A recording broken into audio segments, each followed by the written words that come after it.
الحمد کے بعد جو دوسرا امپورٹنٹ سورہ ہماری زندگی کے اندر رائج ہے وہ ہے سورہ مبارکہ توحید۔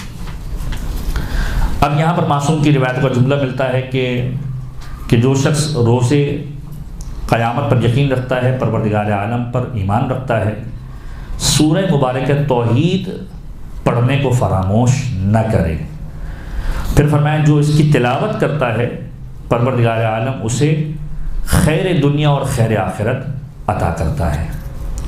اسی انداز سے فرمایا کہ اگر کوئی شخص اس کی تلاوت کو اپنی عادت بنا لے اور یہ عقیدہ رکھے، ایمان رکھے اور کوشش کرے کہ میں اس کی تلاوت روزانہ کروں گا اور ہر نماز کے بعد کروں گا، جو ہر نماز کے بعد اس کی تلاوت کو اپنی عادت بناتا ہے تو پروردگار عالم آسمان سے اس کے لیے نیکیوں کے دسترخوان کو نازل کرتا ہے اور اس کے لیے پروردگار عالم سکون کے دروازے کھول دیتا ہے اور پروردگار عالم اس پر نظر کرم فرماتا ہے، اس کے گناہوں کی مغفرت کرتا ہے اور پھر فرمایا کہ جو خدا سے وہ سوال کرتا ہے پروردگار عالم اسے عطا کرتا ہے، روز قیامت کے لیے خیر دیتا ہے، دنیا کے اندر خیر دیتا ہے، آخرت کی خیر اسے عطا فرماتا ہے اور پھر پروردگار عالم اسے منزلت عطا کرتا ہے، کامیابی عنایت کرتا ہے، بلندی عطا کرتا ہے۔ یعنی انسان اس دنیا کے اندر کیا خواہش مند ہوتا ہے کہ کامیابی مل جائے، لوگوں کی نگاہ کے اندر ایک منزلت مل جائے، اسے بلندی مل جائے۔ سورہ مبارکہ اخلاص کی تلاوت نماز کے بعد اس بات کا سبب بنتی ہے کہ پروردگار عالم کامیابی بھی عنایت کرتا ہے، پروردگار عالم منزلت بھی عنایت کرتا ہے، پروردگار عالم بلندی بھی عنایت کرتا ہے۔ اور پھر فرمایا وَيُوَسِّعُ عَلَيْهِ فِي الرِّزْقِ، پروردگار عالم وسعت عطا کرتا ہے رزق کے اندر۔ وَيَمُدُّ لَهُ فِي الْعُمْرِ، عمر کو طولانی کر دیا کرتا ہے۔ وَيَكْفِي مِنْ أُمُورِهِ كُلَّهَا، اور تمام امور کے اندر پروردگار عالم اس کے لیے کافی ہو جاتا ہے۔ وَلَا يَذُوقُ سُقْرَاطَ الْمَوْتِ، کہ انسان قرآن کریم کے سورہ کی تلاوت نماز کے بعد کرے تو موت کے وقت جو کیفیت جان کنی کی ہے، سختی والی، اس سے نجات عطا ہوتی ہے۔ وَيَنْجُو مِنْ عَذَابِ الْقَبْرِ، عذاب قبر سے پروردگار عالم نجات دیتا ہے۔ وَلَا يَخَافُ أُمُورَهُ إِذَا خَافَ الْعِبَادِ، اور اپنے امور کے اندر خوف زدہ نہیں ہوتا جس میں لوگ خوف زدہ ہوتے ہیں، پروردگار عالم اسے اس انداز سے بچا لیا کرتا ہے، اس کے اوپر نظر رحمت کرتا ہے، اس کے اوپر اپنا کرم کرتا ہے۔ پھر فرمایا کہ اگر کوئی شخص، روایت کے جملے کہ جو صلاۃ صبح کے بعد یعنی فجر کی نماز کے بعد اس سورہ مبارک یعنی سورہ مبارکہ توحید کی تلاوت کرتا ہے تو پروردگار عالم اس کے 1 سال کے گناہوں کی مغفرت کر دیا کرتا ہے اور اسے 1000 درجے بلند کر دیا کرتا ہے اور دنیا کے اندر 70 مرتبہ اس کا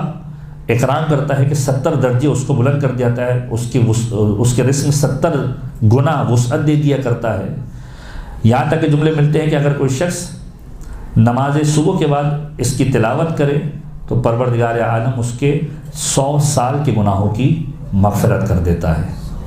تو یہ سورہ مبارکہ اخلاص کے اعتبار سے روایتوں کے جملے ہیں کہ انسان متوجہ رہے سورہ مبارکہ اخلاص کے اعتبار سے کہ یہ وہ مہم ترین سورہ ہے کہ جس کو تعبیر کیا گیا ہے اس عنوان سے بھی کہ معصومین کی روایتوں کے اندر جملے ملتے ہیں کہ یہ گویا 1/3 قرآن کے برابر بھی ہے۔ تو اس کے حوالے سے بے شمار روایتیں تاریخ نے لکھی ہیں۔ اب اسی سورہ مبارکہ اخلاص کے اعتبار سے ایک اور روایت کا ٹکڑا کہ جو شخص اس سورہ کی تلاوت کرتا ہے پروردگار عالم اسے اس کی آیات کے بدلے میں نور عنایت کرتا ہے، جس نور کے ذریعے سے آخرت میں روشنی اسے ملتی ہے جس سے پوری جنت روشن ہو رہی ہوتی ہے۔ اور ایسے شخص کے لیے کہ جو اس کی تلاوت کرتا ہے مخاطب ہوتی ہے جنت اور ملائکہ مخاطب کر کے کہتے ہیں کہ آؤ جنت کی جانب، تمہارا کوئی حساب پروردگار عالم نہیں لینے والا۔ اور یہ سورہ اس کی تلاوت کرنے والا فقیری سے دور کر دیا جاتا ہے، پروردگار عالم شدت غم کو اس سے دور کر دیا کرتا ہے، اس کے پڑھنے والے کے پڑوسی اس سے فائدہ اٹھاتے ہیں، یعنی اس کی برکتیں فقط انسان تک محدود نہیں رہتی بلکہ اس کے قرب و جوار کے لوگ بھی اس سے فائدہ اٹھاتے ہیں۔ یہاں تک کہ ماہ مبارک رجب کے اعتبار سے اور 1-2 روایت اس انداز سے بھی موجود ہیں کہ جو اس کی تلاوت کرنے والا ہوتا ہے پروردگار عالم اس کی اولاد کو بھی ثواب عنایت کرتا ہے، اس کے ماں باپ کو بھی ثواب عنایت کیا کرتا ہے۔ تو یہ وہ عمل ہے کہ جو انتہائی امپورٹنٹ عمل قرآن کریم، ویسے ہی قرآن کے ہر سورے کی اپنی امپورٹنس ہے، لیکن ان سوروں کے اعتبار سے باقاعدہ طور پر متوجہ کرایا گیا، چھوٹے چھوٹے سورے ہیں کہ انسان اپنی زندگی کے اندر حصہ بنائے۔ پیغمبر کے ایک صحابی ہیں حضرت سعد بن معاذ، مشہور و معروف واقعہ ہے، آپ سنتے رہتے ہیں کہ حضرت سعد بن معاذ وہ صحابی کے جن کی پیغمبر نے نماز جنازہ پڑھائی۔ نماز جنازہ جب پڑھائی تو ماں نے آ کر کہا کہ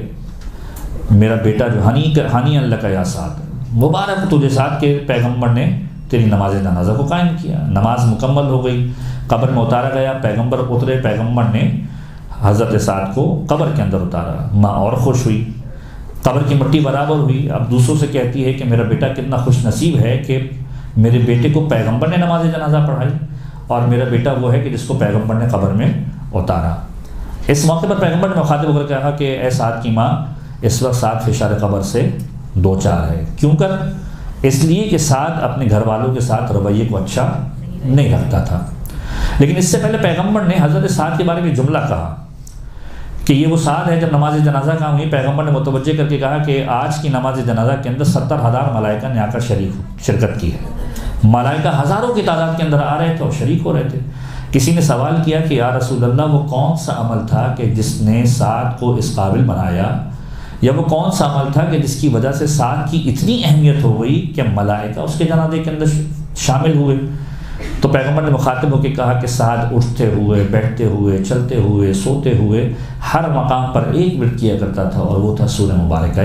اخلاص۔ سورہ مبارکہ اخلاص کی تلاوت کیا کرتا تھا۔ تو یہ اہم ترین عمل ہے، انسان اپنی زندگی کے اندر بہرحال شامل کر سکتا ہے۔ تو روایت کے جملے ہیں کہ پروردگار عالم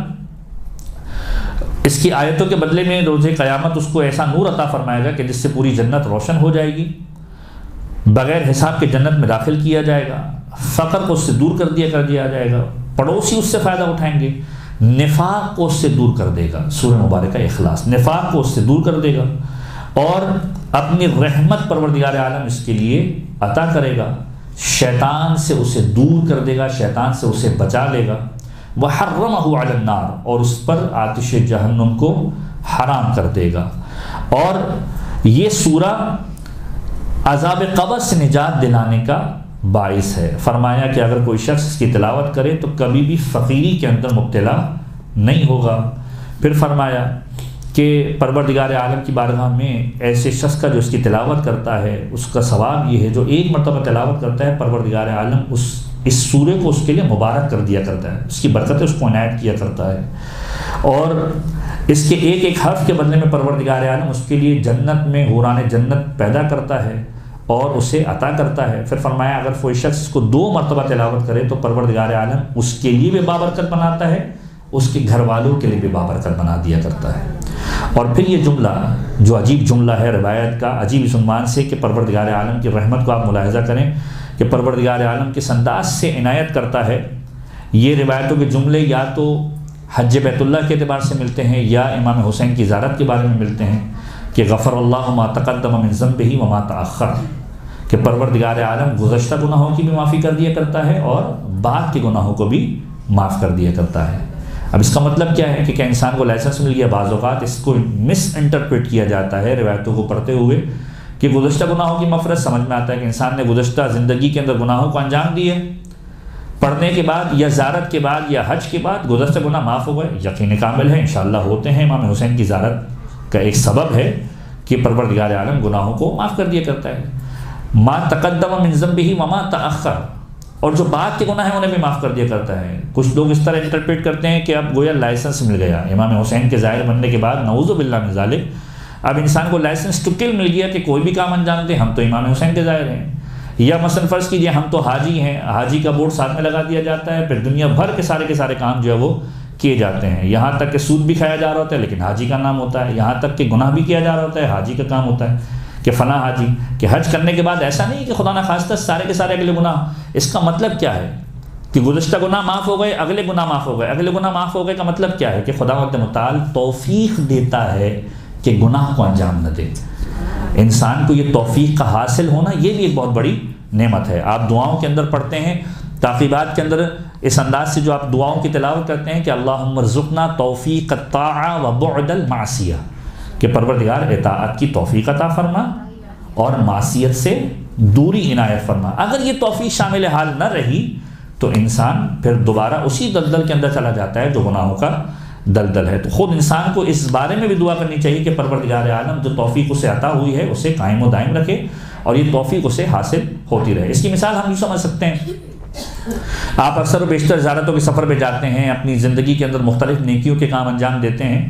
جب انسان کسی نیکی کا ارادہ کرتا ہے، ابتدا کے اندر کوشش کر کے ممکن 10 دن 15 دن وہ کوشش کرتا ہے اور اسٹک رہ کے اس کو ایک خاص وقت پر انجام دیتا ہے، کوشش کرتا ہے کہ کوئی چیز جو ہے وہ رد و بدل نہ ہو، قضا نہ ہونے پائے، لیکن جیسے جیسے ٹائم پیریڈ گزرتا جاتا ہے انسان کی توجہ کم ہوتی جاتی ہے۔ آہستہ آہستہ کر کے فرض کیجئے اگر اس نے 10 سوروں کی تلاوت کا ٹارگٹ رکھا ہوتا ہے، وہ 10 سے 9 پر آتا ہے، پھر 8 پر آتا ہے، پھر 5 پر آتا ہے۔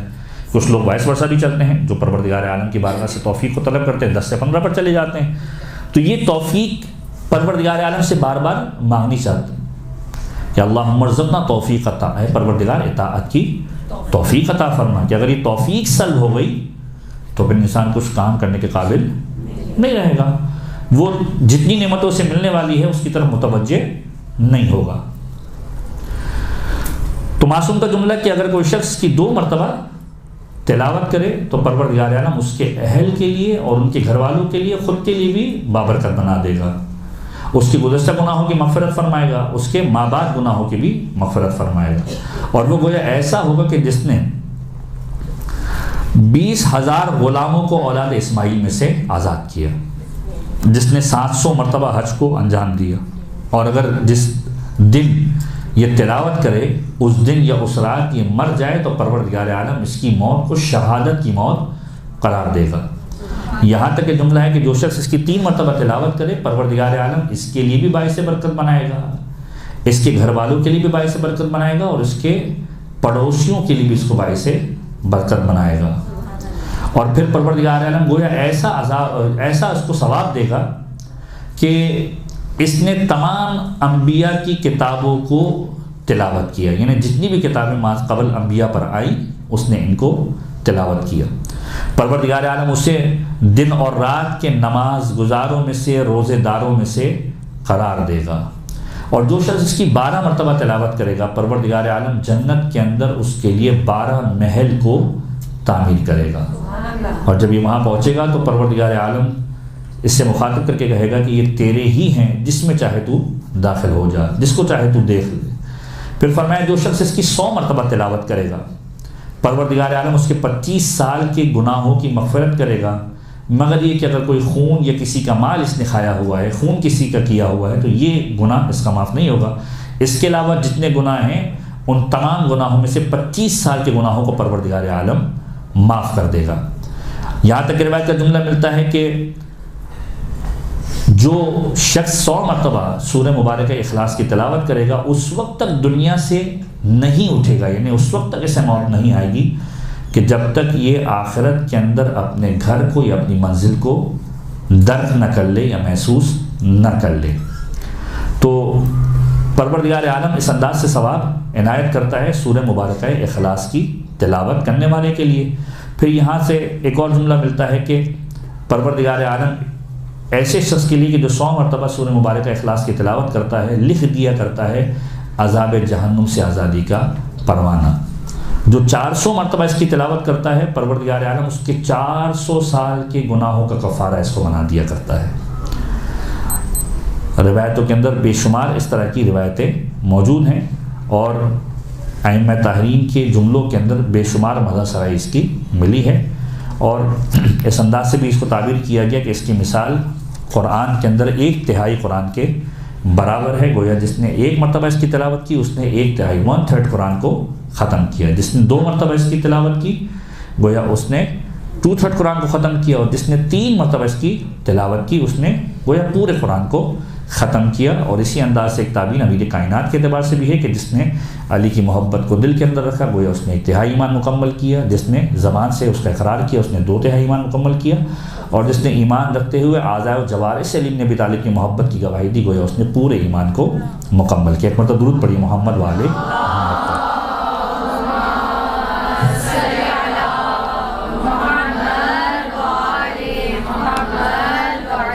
ہے